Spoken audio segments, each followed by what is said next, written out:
Autodefesa, defesa pessoal, legítima defesa, estado de necessidade. Aqui a gente quer abordar nesse enfoque, né? Então, a ideia fundamental é um pouco lockeana, né?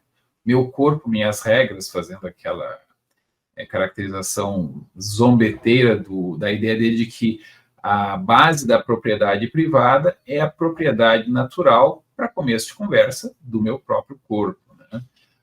Então, alguém que queira, por exemplo, me matar ou me ferir, né, ou fazer qualquer violação que envolva meu corpo, me legitima defender-me, né?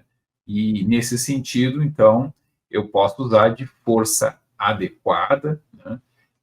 E isso parece simples e é extremamente complicado, porque gera uma encrenca que é muito do nosso tempo, que é: e se a pessoa estiver mentindo que ela estava se defendendo, né? Eu sempre dou o seguinte exemplo. Do meu ponto de vista, obviamente, eu tenho o direito de, se estou desarmado, de pegar uma pedra, alguma coisa assim, para fazer frente a alguém que queira me agredir, porque ele não tem o direito de me agredir. Já que ele não tem o direito de me agredir, eu posso usar de força, inclusive desproporcional, porque eu não sei se ele vai conseguir ganhar ou não. Então eu pego uma pedra bem grande, um cascalho desse tamanho, e digo: olha, se chegar mais perto, eu vou te bater com essa pedra, né? E a pessoa avança. No meu ponto de vista, eu tenho todo o direito de bater com toda a força com essa pedra onde eu conseguir acertar. Isso pode levar a óbito? Sim, pode. Ah, mas ele queria só me dar um soco no nariz. Não quero saber. Não pode chegar perto e eu vou me defender como eu puder. Eu sou mais fraco ou eu não me garanto, por isso mesmo tenho o direito de pegar uma pedra, porque eu não quero brigar e não quero levar um soco no nariz. Se ele tentar, eu vou dar uma pedrada nele. Pois bem, e do ponto de vista de um terceiro que verifica eu contando essa história? Ele pode dizer: mas eu não sei se ele ia te agredir. De repente, tu simplesmente deu uma pedrada nele e vem com essa historinha de que ele veio te agredir. Então, há uma enorme reticência social em relação à legítima defesa, e faz com que saia caro. Ou seja, ok, eu posso me autodefender, e existe aquela lógica muito fundamental: responde ao processo vivo. Talvez até preso, mas vivo. Tu sobreviveu para tentar escapar à persecução penal, né? Mas não vai ser barato, vai ser difícil. A prova, talvez te absolvam, provavelmente te absolvam, mas tu vai ter que pagar os pecados, aí vai passar por um período de purgatório bem significativo. A ideia é permitido se autodefender, se defender a sua própria integridade física, né? Mas, se não houver provas de que tu realmente estava se defendendo, tu vai passar uma dificuldade. A gente não vai conseguir evitar emboscadas, porque é aquela história: eu posso convidar alguém para vem aqui em casa, então vamos conversar sobre isso. E a pessoa comete o erro de vir aqui em casa, e aí eu armo que ela tentou me agredir, e aí eu, por acaso, peguei um cinzeiro bem pesado e bati na cabeça da pessoa, e ela acabou, infelizmente, morrendo. Não era a minha intenção. Que provas haverá disso, né? Existe hoje em dia todo o problema de prova de coisas que acontecem em privado. Então, não precisa ser a questão da autodefesa, mas simplesmente a alegação de que houve uma violência. Como é que se prova quando só aquelas duas pessoas estavam envolvidas? O suposto agressor e a suposta vítima, né? Eventualmente, a vítima alega que foi agredida, né, e que por isso o agressor morreu, né? É uma situação que não tem uma solução boa. É um problema de prova e acaba predominando aquela noção geral: a gente prefere deixar escapar um culpado do que prender um inocente, né?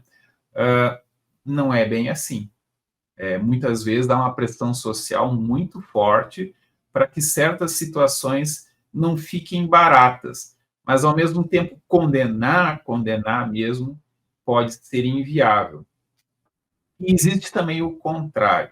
Então, nessa ideia de não banalizar o recurso à força, né? Até não vou entrar nos detalhes momentosos, mas aconteceu há poucos dias o desfecho, pelo menos temporário, de um caso muito polêmico, em que um americano utilizou um fuzil para se autodefender de uma pessoa que estava com um revólver, uma pistola, sei lá, uma outra pessoa que tinha agredido com um skate, né? E aí se dizia, bom, mas a culpa foi dele que foi lá com um fuzil, né? E aí ele atraiu a ação das outras pessoas. Não, mas ao mesmo tempo ele foi assim, do meu ponto de vista, absurdamente reticente em utilizar o fuzil. Eu até brinco, olha, o fuzil é para tu utilizar a uma distância de 20 metros ou mais. Tem que dizer, não se aproxime mais que isso. Se a pessoa se aproximar mais do que aquela distância ideal, no meu entender, deveria estar legitimado a utilizar da força, porque é uma situação de conflagração ou de desconfiança significativa. Assim, as mensagens têm que ser claras, mas não é assim que funciona a nossa sociedade. A nossa sociedade se baseia em o que é provável que aconteça. E dentro daquilo que é provável que aconteça, qual é o grau de dano que é provável que se estabeleça. E a gente tenta minimizar.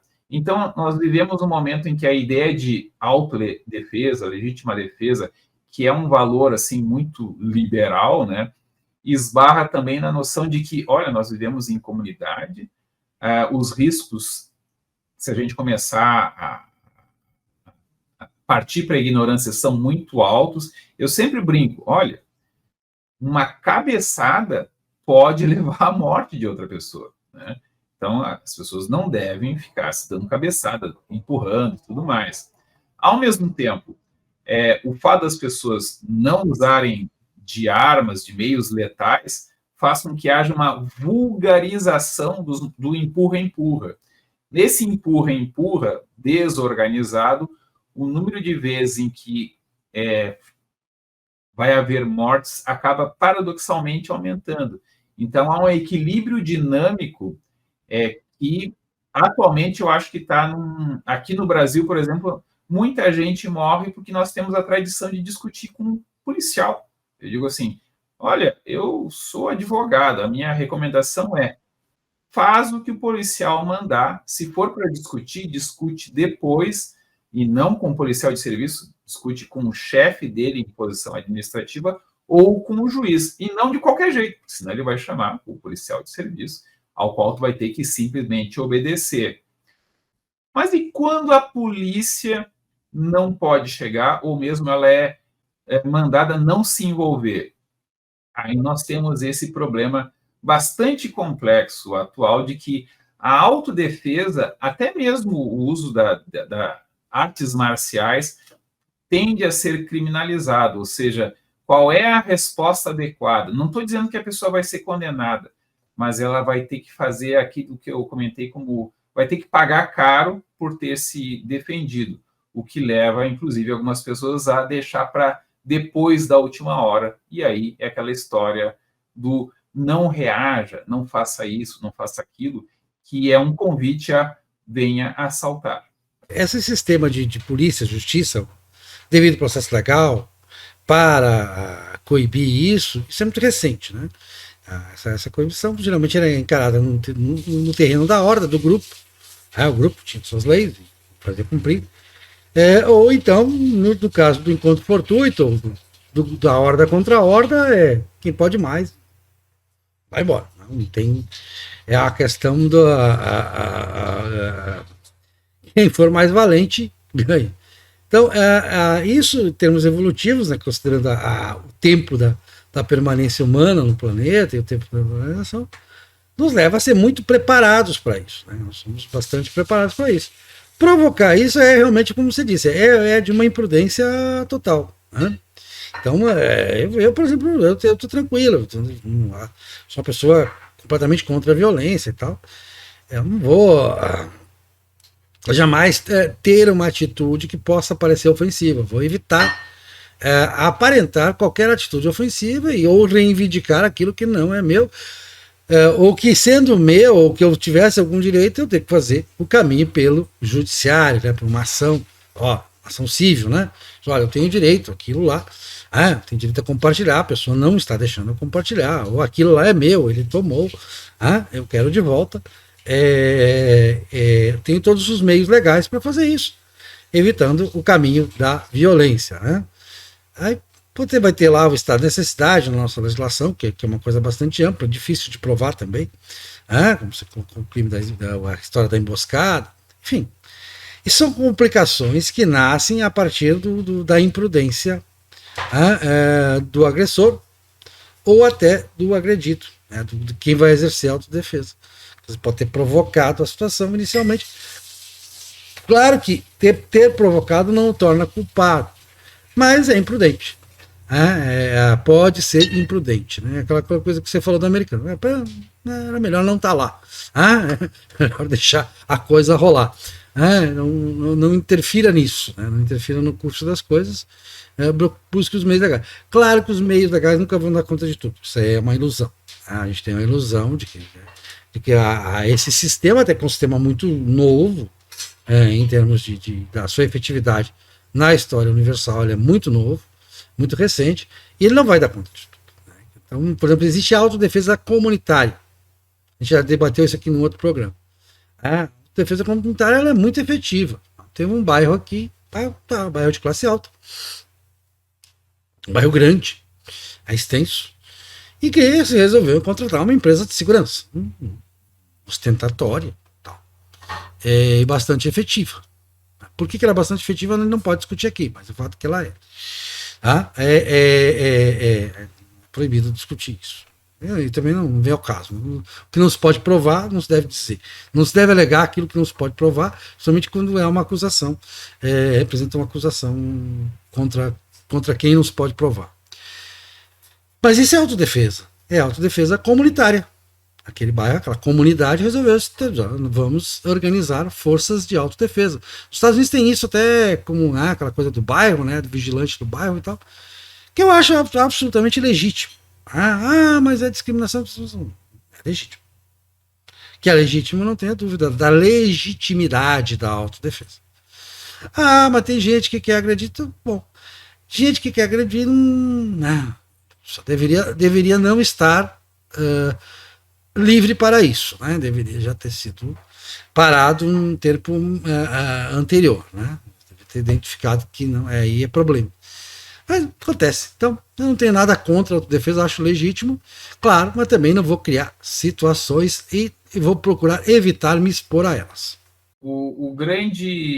A grande tensão aqui é a legítima defesa pessoal ou até de terceiros, ela precisa existir, mas nós não temos um conhecimento perfeito sobre as situações em que isso se alega. Então, a maneira de tentar contrabalançar isso é tornar caro. Tu pode utilizar, mas vai sair caro. Então, só vai usar se tu realmente precisar muito, né? Claro que algumas pessoas vão atribuir valores diferentes e a aversão ao risco vai ser diferente, né? A pessoa que tem a iniciativa tem quase tudo nessas situações, né? Então, isso não se consegue evitar, e depois que a pessoa descobre, isso é muito complicado. Assim, não é o processo judicial que vai impedir uma pessoa muito agressiva que descobre que não dá nada, né, de ela evitar. Muitas vezes, eu tive que dizer para algumas pessoas, olha, essa medida judicial aqui, ela não é um campo de força que vai te proteger contra essa pessoa violenta. Vai ter que tomar cuidado, vai ter que evitar certas circunstâncias, evitar de ficar sozinho com essa pessoa, ou de deixar chegar perto até, né? E tu, sim, tu é refém dessa situação. Qual é a consequência dessas tensões? Quando o Estado se omite demais, para um lado ou para o outro, acaba havendo violência privada. a percepção de que o sistema formal não vai funcionar. E atualmente nós vivemos a proibição, até mesmo, de certos grupos de se defender. A defesa da propriedade, ela é muito mal vista. Não, mas a vida é um valor muito superior. Sim, mas e se eu me colocar na frente, eles vão deixar de me agredir porque a minha vida estará em risco e não vão atacar a propriedade? Não, a pessoa também vai apanhar.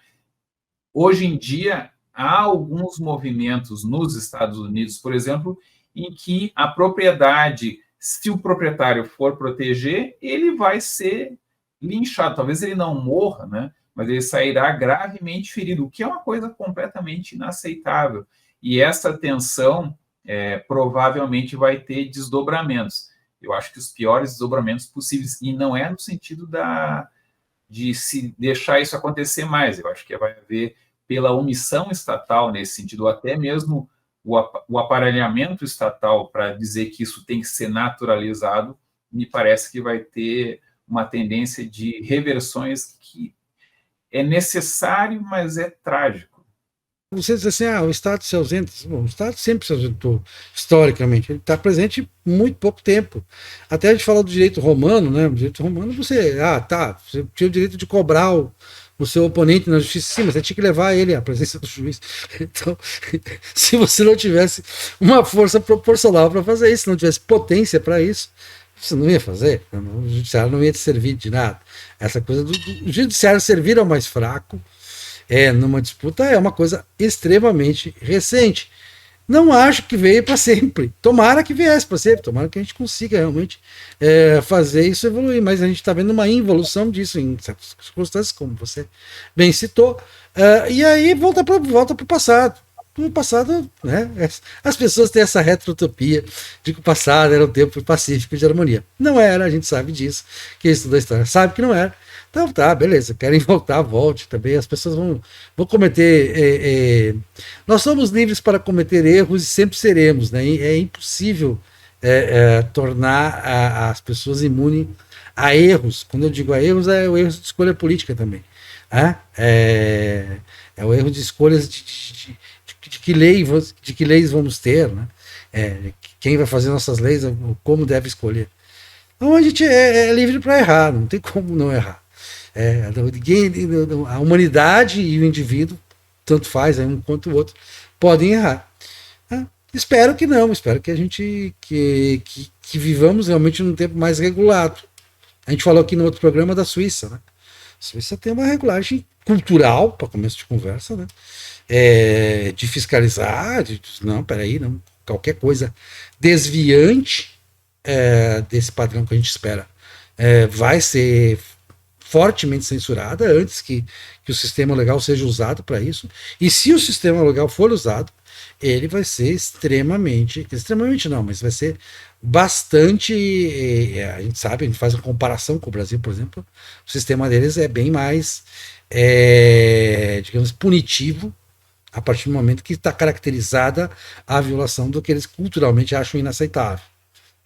E ao mesmo tempo, e aí eu encerro com essa questão da Suíça, a Suíça é um estado em que todo cidadão suíço é um cidadão em armas, ou seja, a autodefesa nacional, que é aquela ideia do condomínio, do bairro, só que voltada para a nação, que evitou, inclusive, que fosse invadido, que entrasse em guerra, né? Isso foi uma prevenção para que as outras nações não se metessem com a Suíça, não se metessem com a Confederação Helvética, que é o nome oficial, mas que vale também para o dia a dia, vale para a comunidade, vale para o bairro, vale para casa, vale para tudo. Então, quer dizer, a autodefesa é um valor na cultura suíça, na sociedade suíça e na lei suíça.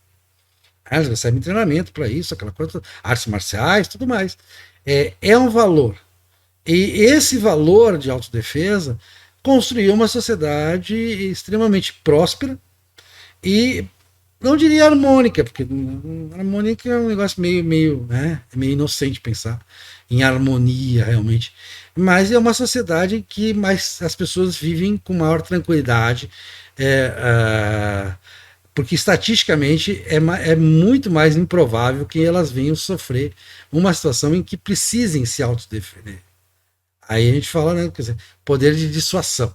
Ah, essa ideia de pessoas armadas e treinadas, o país inteiro, é, baseado nessa ideia, achando isso legítimo e interessante, isso leva a um poder de dissuasão do micro ao macro. De uma potência estrangeira pensar duas vezes antes de invadir e do sujeito pensar duas vezes antes de invadir uma propriedade ou tentar forçar qualquer coisa, ter acesso indevido à intimidade, enfim, seja lá o que for, tudo isso naturalmente se torna mais difícil. E ao se transformar em norma, em hábito, em cultura, ao impregnar-se na cultura, é um valor claro. Eu lembro do caso da Suíça que foi de um plebiscito que houve, eles gostam de fazer plebiscito e referendos, para a proibição do proselitismo islâmico. Tá? Vocês podem entrar aqui, conviver e tal, mas nós proibimos que vocês façam proselitismo público, porque isso fere nossa cultura. Nós não fizemos, então vocês também não vão fazer. É uma questão cultural. E isso foi visto, o plebiscito com ampla maioria, foi visto como dentro da ideia de autodefesa.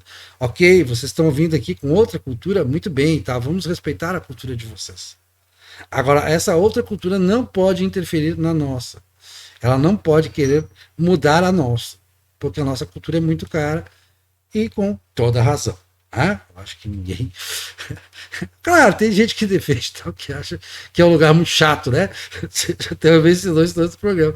Mas é uma chatice que me parece muito mais interessante do que esse estado de beligerância pessoal, que eu praticamente eu acho muito abominável. Pessoalmente, eu sou assim um opositor completo da ideia de que uma pessoa possa entrar em luta corporal com ou utilize de qualquer meio que cause um dano pessoal a outra pessoa, ou patrimonial também, lógico, evidentemente que o patrimônio é uma extensão da pessoa, assim eu vejo, se não for também não é, aí nós já estamos relativizando a noção de patrimônio, que é muito ruim, do ponto de vista econômico, do ponto de vista da organização social, do ponto de vista de harmonia, isso é histórico também, se relativizarmos isso a esse ponto, a gente vai cair em situações de causas não desejado. Já existiu no passado? Sim, mas no passado também existia a pilhagem o tempo todo. Todo mundo se pilhava o tempo todo.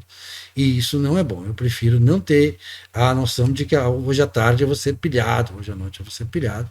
E que a minha única resposta disso é pilhar de volta. Não acho que isso seja uma boa ideia de sociedade e não acho um bom projeto de vida para mim, ou para minha família, ou para o meu grupo, para o meu condomínio, para o meu bairro. O grau de desperdício, de destruição na pilhagem é muito grande, né? Imagina um apartamento moderno que é cheio de coisinhas delicadas, sofisticadas e máquinas sensíveis, né?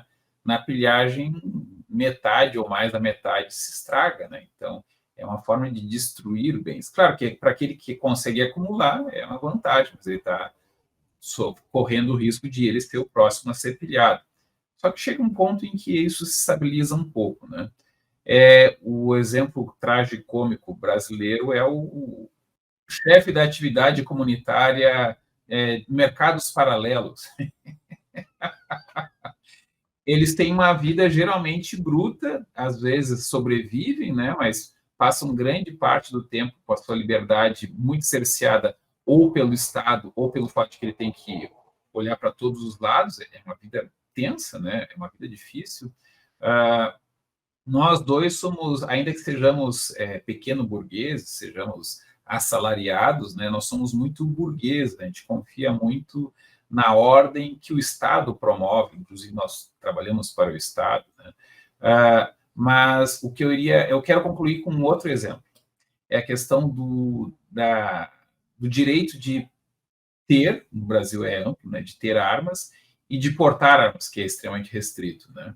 As pessoas brincam, Regis, tu realmente acha que não seria melhor? Eu disse, não, no curto prazo não seria melhor, e eu não preciso usar o exemplo das armas, eu posso usar o exemplo dos carros. Os brasileiros se matam muito com os carros, e nem são armas a princípio. Simplesmente a nossa maneira de lidar com regras, com medidas de segurança, ela é muito ruim, né?